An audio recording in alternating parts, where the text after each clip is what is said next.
ഏതൊരു കാര്യവും തുടങ്ങിക്കിട്ടാനാണ് നമുക്ക് പ്രയാസം. തുടങ്ങുന്നതിന് മുൻപ് നമ്മൾ ഒരുപാട് ആലോചിക്കാറുണ്ട് അല്ലേ? അതൊരു നല്ല കാര്യം തന്നെയാണ്. ഏതൊരു കാര്യം തുടങ്ങുന്നതിന് ആലോചിക്കുന്നത് നല്ലത് തന്നെയാണ്. പക്ഷേ ആലോചന ഓവർ ആയാലാണ് പ്രശ്നം വരുന്നത്.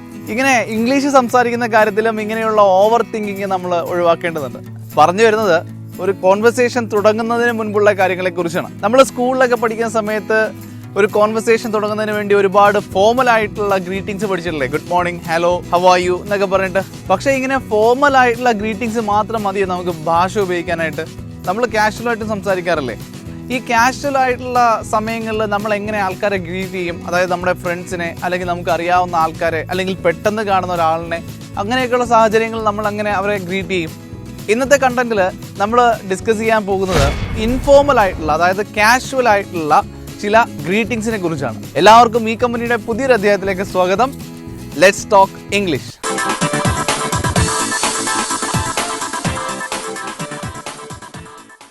Number 1, all right. നമുക്ക് വളരെ സാധാരണമായിട്ട് ഉപയോഗിക്കാൻ പറ്റുന്ന ഒരു പ്രയോഗമാണ് ഓൾ റൈറ്റ് എന്നുള്ളൊരു പ്രയോഗം.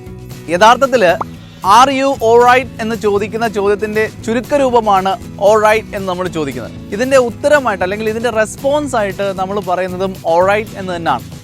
ഇവിടെ ശ്രദ്ധിക്കേണ്ട ഒരു കാര്യം, നമ്മൾ എഴുതുന്നത് ALLRIGHT എന്നാണെങ്കിലും ഉച്ചരിക്കുമ്പോൾ ഓൾ റൈറ്റ് എന്ന് മാത്രമേ ഉച്ചരിക്കാവൂ. ആ എൽ സൗണ്ട് അവിടെ സൈലൻ്റ് ആണ്.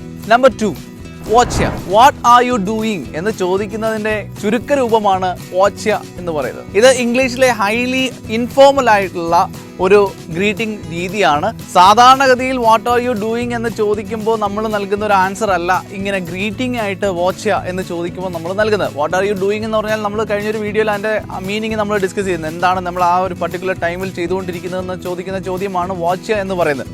പക്ഷേ ഇവിടെ ഒരു ഗ്രീറ്റിംഗ് ആയിട്ട് wotcha എന്ന് ചോദിക്കുമ്പോൾ നമ്മൾ മറുപടി പറയേണ്ടത് ആ മൊമെൻറ്റിൽ ചെയ്തുകൊണ്ടിരിക്കുന്ന കാര്യമല്ല, പകരം wotcha എന്ന് തന്നെയാണ് മറുപടിയായിട്ട് നമ്മൾ പറയേണ്ടത്. ഓക്കെ, ഇനി ഈ wotcha എന്ന് പറയുന്ന ഗ്രീറ്റിങ്ങിനെ കുറച്ചും കൂടി ഒന്ന് ഫ്രണ്ട്ലി ആക്കാൻ വേണ്ടി നമുക്ക് wotcha mate എന്ന് നമുക്ക് ഉപയോഗിക്കാം. അതായത് മെയ്റ്റ് എന്ന് പറഞ്ഞു കഴിഞ്ഞാൽ ഇംഗ്ലീഷിൽ പൊതുവെ ഫ്രണ്ട്സ് എന്നുള്ളൊരു അർത്ഥമാണ് മെയ്റ്റ് എന്ന വാക്കിന് ഉള്ളത്. അപ്പോൾ wotcha mate എന്ന് നമുക്ക് യൂസ് ചെയ്യാം.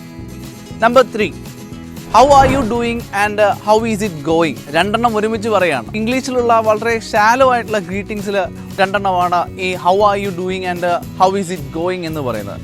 അതായത് നമ്മൾ മലയാളത്തിൽ ചോദിക്കാറില്ലേ, നിന്നെ ഇപ്പോൾ കാണാനില്ലല്ലോ എന്ന് നമ്മൾ ചോദിക്കത്തില്ലേ? ഈ ചോദ്യം നമ്മൾ മലയാളത്തിൽ ചോദിക്കുമ്പോഴത്തേക്ക് നമുക്കറിയാം അതിൻ്റെ ഒരു ഉത്തരം നമ്മൾ എക്സ്പെക്ട് ചെയ്യുന്നത് എങ്ങനെയുള്ളതാണെന്ന് നമുക്ക് കൃത്യമായിട്ട് അറിയാം അല്ലേ? അപ്പോൾ ആ ഒരു സ്റ്റൈലിൽ ഇംഗ്ലീഷിൽ ഉപയോഗിക്കുന്ന ഒരു 2 ചോദ്യങ്ങളാണ് how are you doing and how is it going എന്ന് പറയുന്നത്. ശ്രദ്ധിക്കേണ്ട കാര്യം, മീനിങ്ങിലല്ല, ആ സ്റ്റൈലിലാണ് ഈ 2 ചോദ്യങ്ങൾ ഉദ്ദേശിക്കുന്നത്. ഇത് രണ്ടും ഒരുമിച്ച് പറയാനുള്ള കാര്യം എന്ന് പറഞ്ഞു കഴിഞ്ഞാൽ ഈ 2 ഉത്തരമായി അല്ലെങ്കിൽ റെസ്പോൺസ് ആയിട്ട് നമ്മൾ നൽകുന്നത് ഏകദേശം ഒരേ ആൻസേഴ്സ് തന്നെയാണ്. ഈ 2 ചോദ്യത്തിനും നൽകാൻ പറ്റുന്ന ഏറ്റവും അപ്രോപ്രിയേറ്റ് ആയിട്ടുള്ള ഉത്തരം എന്ന് പറയുന്നത് കുഴപ്പമൊന്നുമില്ല, നിനക്ക് എങ്ങനെയുണ്ട് എന്നുള്ള അർത്ഥത്തിൽ വരുന്ന നോട്ട് ബാഡ് യു എന്നുള്ള ചോദ്യമാണ് നമുക്ക് തിരിച്ച് നൽകാൻ സാധിക്കുന്നത്. ഇവിടെ ശ്രദ്ധിക്കേണ്ട കാര്യം, ഇവിടെ ഏറ്റവും വിഷയമായിട്ട് വരുന്നത് ഈ 2 ഫ്രേസ് അല്ലെങ്കിൽ ഈ 2 എക്സ്പ്രഷൻസിൻ്റെ ഉച്ചാരണമാണ്. ഇതിൻ്റെ പ്രൊനൗൺസിയേഷനാണ് നമ്മളൊന്ന് കൃത്യമായിട്ട് മനസ്സിലാക്കേണ്ടത്. ഹൗ ഈസ് ഇറ്റ് ഗോയിങ് എന്ന് എഴുതി വെക്കുമ്പോൾ ഹൗ ഈസ് ഇറ്റ് ഗോയിങ് എന്ന് നമ്മൾ എഴുതുന്നത് ഇംഗ്ലീഷിൽ പ്രൊനൗൺസ് ചെയ്യേണ്ടത് ഹൗസ് ഇറ്റ് ഗോയിങ് എന്നാണ്. ഹൗസ് ഇറ്റ് ഗോയിങ് എന്നാണ്. ഓക്കെ, ശ്രദ്ധിക്കുക, house it going, house it going എന്നാണ് നമ്മൾ ഇംഗ്ലീഷിൽ അത് പ്രൊനൗൺസ് ചെയ്യേണ്ടത്. ഇനി ഹൗ ആർ യു ഡൂയിങ് എന്ന് പറയുന്ന എക്സ്പ്രഷൻ ഉച്ചരിക്കുന്ന സമയത്ത് how you doing, how you doing, how you doing എന്നാണ് നമ്മൾ ഇംഗ്ലീഷിൽ പ്രൊനൗൺസ് ചെയ്യേണ്ടത്. How you doing. ഓക്കെ, അപ്പോൾ ഈ ഒരു പ്രൊനൗൺസിയേഷനാണ് ഈ ഗ്രീറ്റിങ്ങുമായിട്ട് നമ്മൾ ശ്രദ്ധിക്കേണ്ട പ്രധാനപ്പെട്ട കാര്യം. നേരത്തെ പറഞ്ഞു, ഇതിൻ്റെ 2ൻ്റെയും ഉത്തരം ഏകദേശം ഒരേപോലെയാണ് നമ്മൾ യൂസ് ചെയ്യുന്നത്. ഏറ്റവും അപ്രോപ്രിയേറ്റ് ആയിട്ടുള്ള, അതായത് നൽകാൻ ഏറ്റവും നല്ല ഉത്തരം എന്ന് പറയുന്നത് നോട്ട് ബാഡ് യു എന്നുള്ള ചോദ്യമാണ്. Number 4, cheers. നമ്മൾ കൂട്ടുകാരുമായിട്ട് എന്തെങ്കിലുമൊക്കെ ഇരിക്കുമ്പോഴത്തേക്ക് നമ്മൾ എന്തെങ്കിലും ചെയ്തതിന് താങ്ക്സ്, താങ്ക് യു എന്നൊക്കെ നമ്മൾ സ്ഥിരമായിട്ട് യൂസ് ചെയ്യാറുണ്ട് അല്ലേ? അപ്പോൾ കുറച്ചും കൂടി കാഷ്വലായിട്ട്, കുറച്ചും കൂടി ഇൻഫോർമലായിട്ട് നമുക്ക് യൂസ് ചെയ്യാൻ പറ്റുന്ന എക്സ്പ്രഷനാണ് ചിയേഴ്സ് എന്ന എക്സ്പ്രഷൻ. ഇത് കേൾക്കുമ്പോൾ പലർക്കും പലതും ഓർമ്മ വരും, പക്ഷേ ആ സന്ദർഭത്തിൽ മാത്രമല്ല നമ്മൾ ചിയേഴ്സ് എന്ന് ഉപയോഗിക്കുന്നത്. വളരെ കാഷ്വലായിട്ട് നന്ദി രേഖപ്പെടുത്തുന്നതിന് വേണ്ടി നമുക്ക് ഉപയോഗിക്കാൻ പറ്റുന്ന ഒരു വാക്കാണ് ചിയേഴ്സ് എന്ന വാക്ക്. Number 5, see you later. See you later എന്ന് നമ്മൾ പറയാറില്ലേ? ബൈ എന്ന് പറയുന്നതിന് പകരമായിട്ട് നമ്മൾ സീ യു ലേറ്റർ, ഇത് ഒരുപാട് പേർക്ക് അറിയാവുന്നതാണ്. ഇതും ഒരു ഇൻഫോർമൽ വേ ഓഫ് ആണ് സീ യു ലേറ്റർ എന്ന് പറയുന്നത്. ഇത് പറയാനുള്ള കാര്യം ഇതിൻ്റെ കൃത്യമായിട്ടുള്ള ഉച്ചാരണം എന്ന് പറയുന്നത് സിയ ലേറ്റർ എന്നാണ്. സിയ ലേറ്റർ എന്നാണ് ഇതിൻ്റെ കൃത്യമായിട്ടുള്ള ഉച്ചാരണം. ഇനി ഇതിൻ്റെ അർത്ഥം എന്ന് പറയുന്നത് നോർമലി ഇതിൻ്റെ അർത്ഥം എന്ന് പറഞ്ഞാൽ പിന്നീട് കാണാം എന്നാണ് നമ്മൾ പറയാൻ ഉദ്ദേശിക്കുന്നത് ഈ ഒരു എക്സ്പ്രഷനിലൂടെ. പക്ഷേ ഇനി നമ്മൾ ആ വ്യക്തിയെ പിന്നീട് കാണാൻ യാതൊരു സാഹചര്യം ഇല്ലെങ്കിൽ കൂടി നമുക്ക് സിയ ലേറ്റർ എന്ന് പറയുന്ന എക്സ്പ്രഷൻ ഉപയോഗിക്കാം.